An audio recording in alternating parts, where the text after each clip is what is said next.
Hello friends, எல்லோரும் எப்படி இருக்கீங்க? நான் உங்கள் விஜி. இன்றைக்கி வந்து உங்களுக்கு ஒரு சூப்பரான தக்காளி தொக்கு.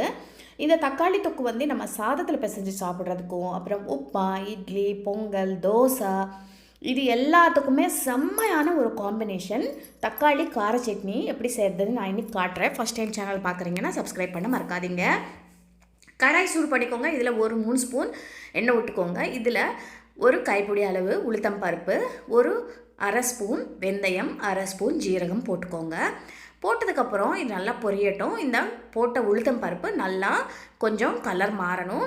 அப்புறமா இதில் ஒரு 4 காஞ்ச மிளகா வந்து கலருக்கு தான் நம்ம போடுறோம். நீங்கள் வெறும் பச்சை மிளகா கூட போட்டு செஞ்சுக்கலாம். இப்போது ஒரு 4-5 பச்சை மிளகா போட்டிருக்கேன். இது இந்த காஞ்ச மிளகாவும் காரம் இல்லை, பச்சை மிளகாவும் ரொம்ப காரம் இல்லை, அதனால் நான் கூட சேர்த்துருக்கேன்.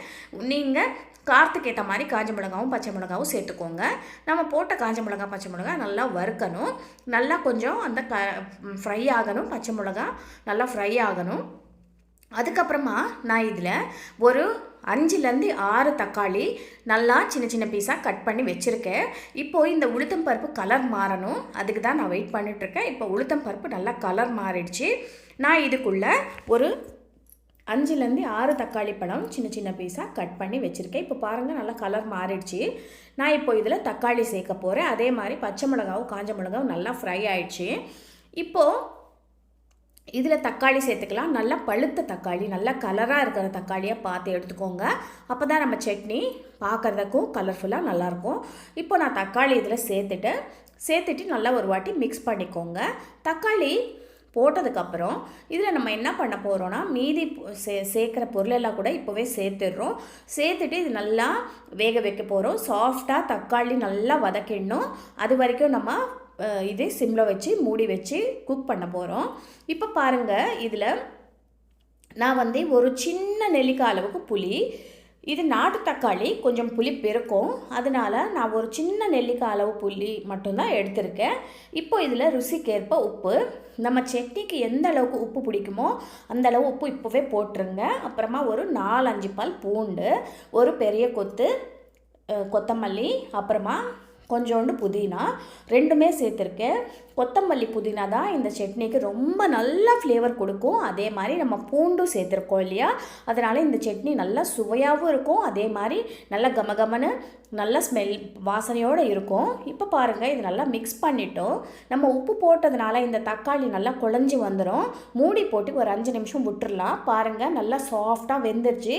இது வந்து நம்ம ஆற வச்சிடணும். இந்த சூடெல்லாம் இது ஆறுனதுக்கப்புறம் தான் நம்ம சட்னி அரைக்க போகிறோம். அது வரைக்கும் நீங்கள் பிளேட்டில் ட்ரான்ஸ்ஃபர் பண்ணிட்டு நல்லா ஃபேன் காற்றுல அப்படியே வச்சுடுங்க. இப்போது நம்ம தாளிப்புக்காக ஒரு கடாய் சூடு பண்ணி அதில் 2 ஸ்பூன் எண்ணெய் விட்டுக்கோங்க. அதில் கடுகு, ஜீரகம், அப்புறமா கடலைப்பருப்பு, அப்புறமா காஞ்ச மிளகா, கருவேப்பிலை, இதெல்லாம் போட்டு நம்ம தாளிச்சிடலாம். இது என்னென்னா, நல்லா கடுகு வெடித்ததுக்கப்புறம் நீங்கள் எல்லாமே சேர்த்துக்கோங்க. ஒரு காஞ்ச மிளகா கிள்ளி போட்டிருக்கேன்.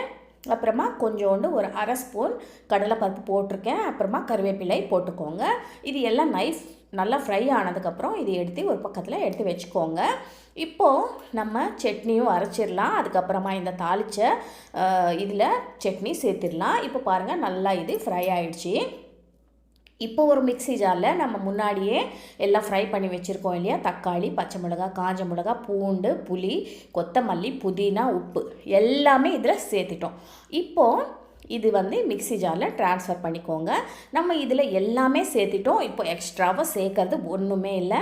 இப்போது தண்ணி எதுவும் சேர்க்காம இப்படியே நல்லா மிக்சியில் அரைச்சிக்கோங்க. பாருங்கள், சூப்பராக அந்த சட்னி ரெடி ஆகிடுச்சு. இப்போ நம்ம தாளித்து வச்சுருக்கோம் இல்லையா, அதில் இந்த சட்னி நம்ம சேர்த்துடலாம்.